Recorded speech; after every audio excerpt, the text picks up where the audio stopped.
جميل أن تبقى وسطا بين الاقتراب والابتعاد، فلا تكن بعيدا تنسى ولا قريبا يكتفى منك. لا تكن ثقيلا فيستغنى عنك، ولا خفيفا فيستهان بك، بل ابق متزنا معتدلا بينهما.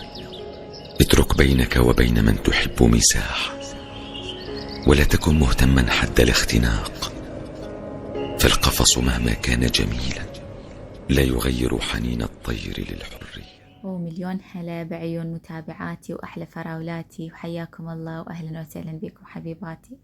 رجعت لكم فيديو جديد، أتمنى فيديو اليوم يعجبكم تستفادون من عنده حتى لو بشي بسيط، وأتمنى تقضون أوقات ممتعة بفيديو اليوم. بس قبل لا نبلش بالفيديو أريدكم تصلون على محمد وآل محمد. اللهم صل وسلم على سيدنا محمد صلاة تحل بها عقد اللسان، وتفرج بها كربي، وتمحو بها خطيئتي، وتقضي بها حاجتي. صلوا على محمد بنية قضاء الحاجة. اللهم صل على محمد وآل محمد. وشكر خاص لكل متابعة اجتني جديدة، كلش أشكركم على هذا الرقم اللي دخلتوني 10,000 قبل نهاية هذه السنة.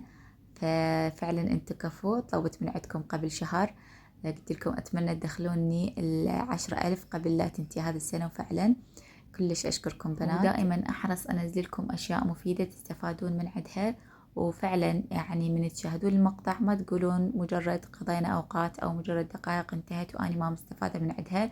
دائما أقول خلي أنزلكم فد شي يفيدكم، لأن هذه قناتكم قبل لا تكون قناتي، وأنا دائما أقولها لكم. أي موضوع تطرحونه إلي بالتعليقات إذا كان ب يعني كلام وبشرح طويل أسوي لكم بفيديو، بس إذا كانت نصيحة يعني هيك شي مثل ما يقولون قليلة أو بسيطة أكتبها لكم بالتعليقات. أكو بنات دائما يقولوا لي نصحينا، يعني إذا أشوف النصيحة يحتاج لها فد شي مطول أحاول أنزل لكم فيديو حتى أنتم تستفادون، يعني صاحب التعليق تستفاد والمتابعات أيضا يستفادن.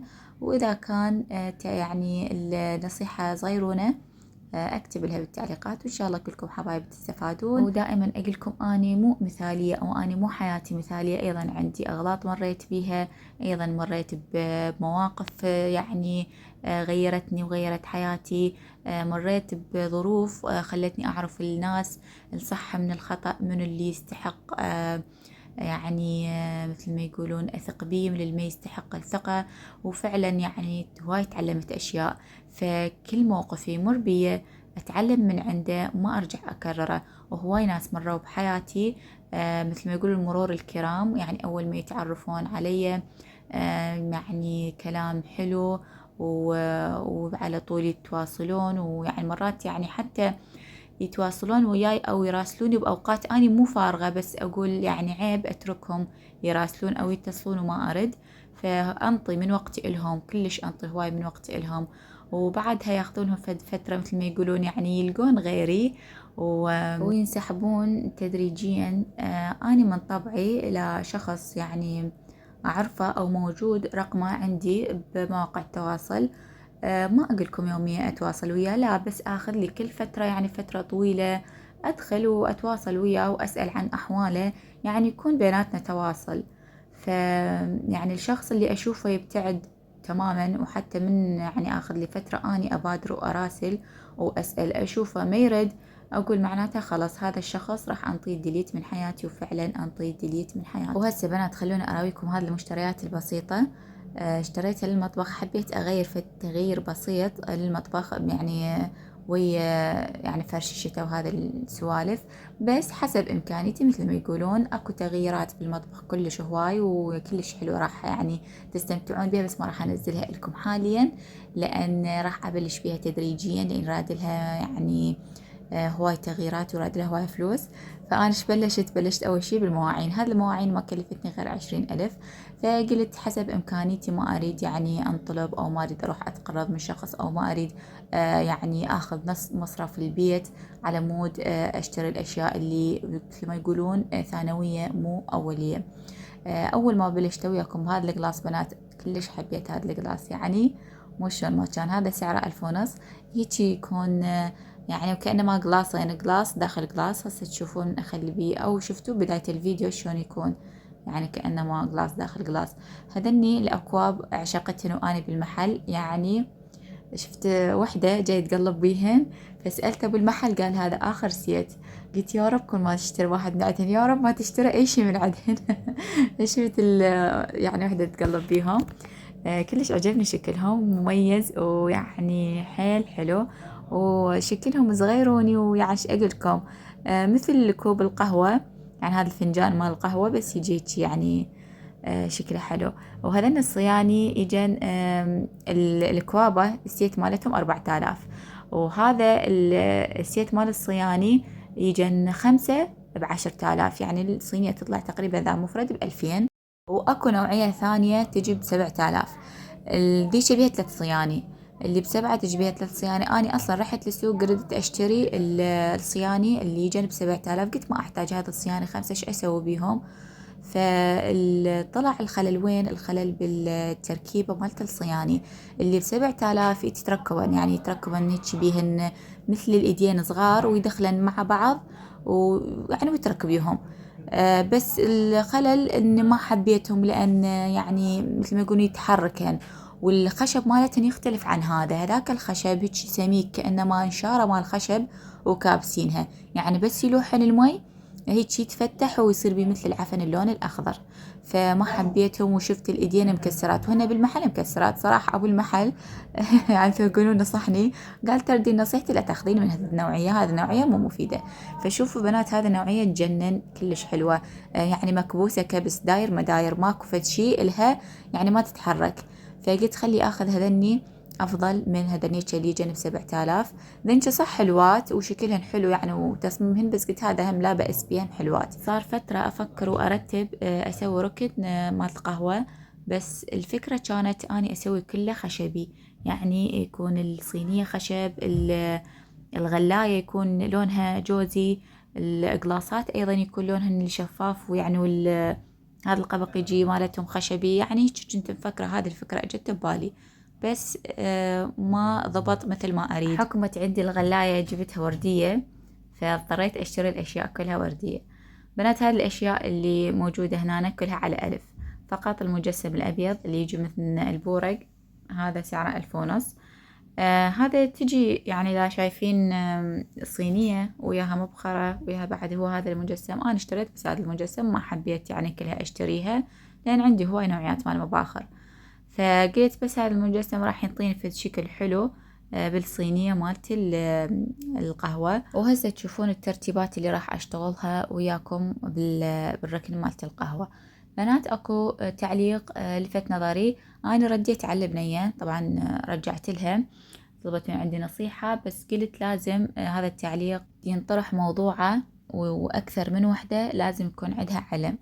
البنوتة قالت أني مطلوبة يعني مبلغ من المال وزوجي ما يدري، فأريد تنصحيني إيش أسوي وشلون أسدد هذا الفلوس وزوجي ما يدري. شوف، هي أول خطأ ارتكبته أن هي تسوي شيء من وراء زوجها.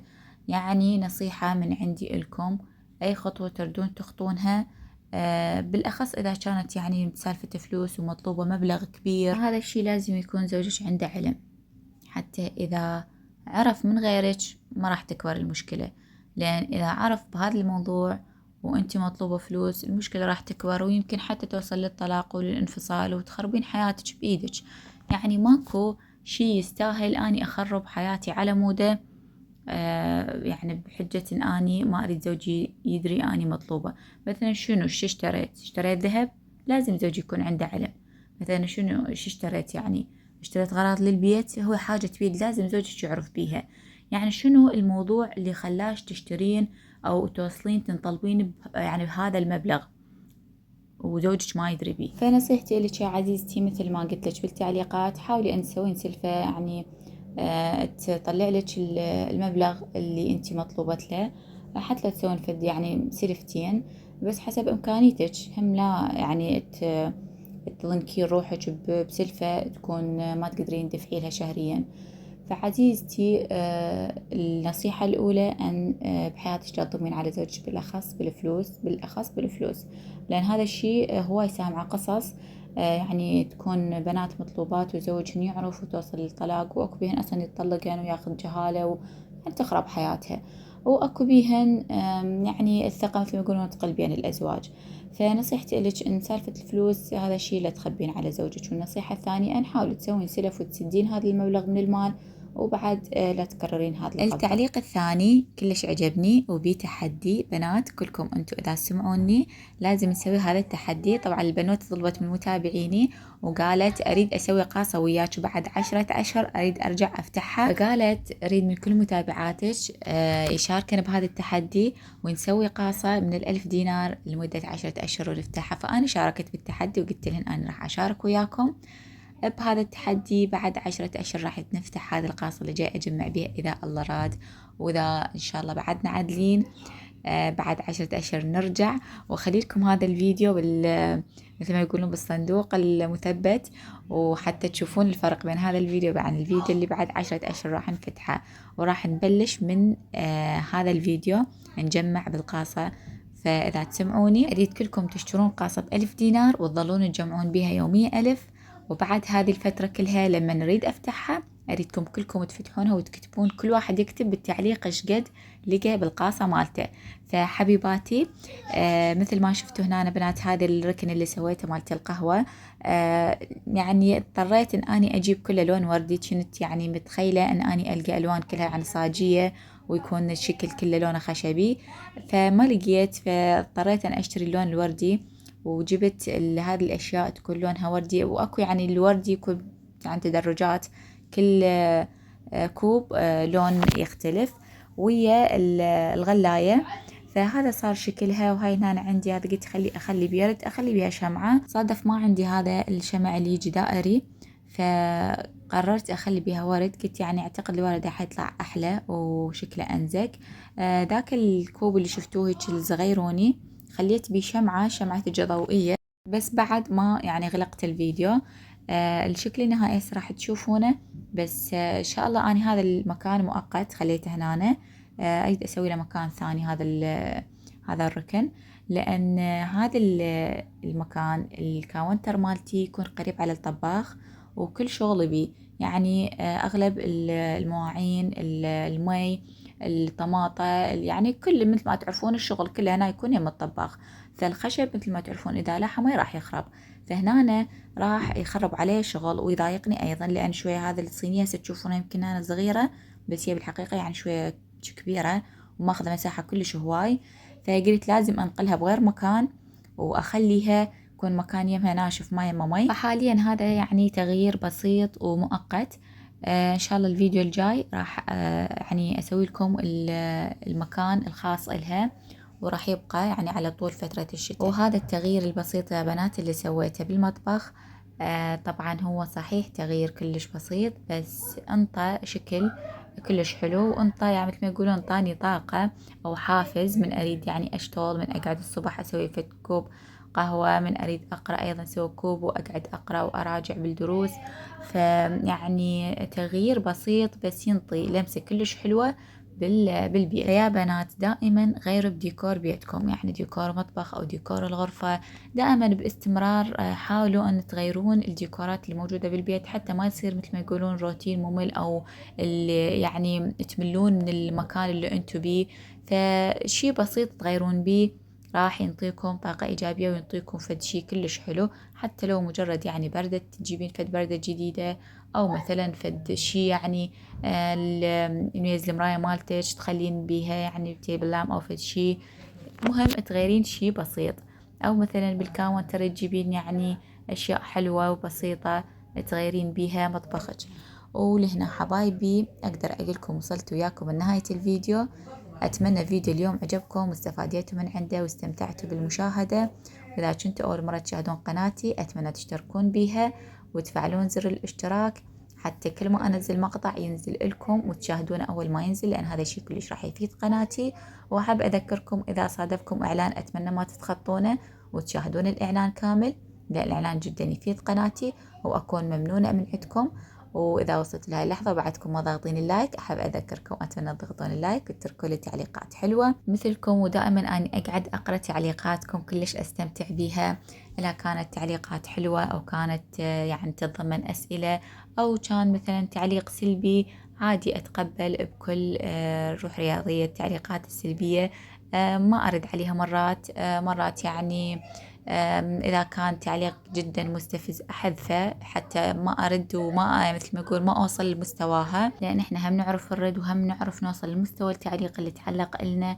بس ما له داعي يعني تصير مشاحنات بيني وبين متابعيني، حتى لو كانت تعليقاتهم سلبية أنا جدا أحترمها. فأتمنى يا بنات إذا تردون تعلقون تعليق، يا إما يكون تعليق حلو وصالح للقراءة، أو إذا تردون تنتقدون فد شي شفتوه بالفيديو، انتقاد يكون يعني لائق بكم أنتم كمتابعين أو أنتم كمشاهدين، ويكون الانتقاد كنصيحة. يعني انتقدي انت الشيء اللي ما عجبك، بس حوليه الى نصيحة، وهيش راح يكون انت وصلتي فكرة الانتقاد مالتك والشخص المقابل تقبل طريقة انتقادك كنصيحة. ولهنا حبايبي اقدر اقول لكم وصلت وياكم لنهاية الفيديو. اترككم في امان الله وحفظه.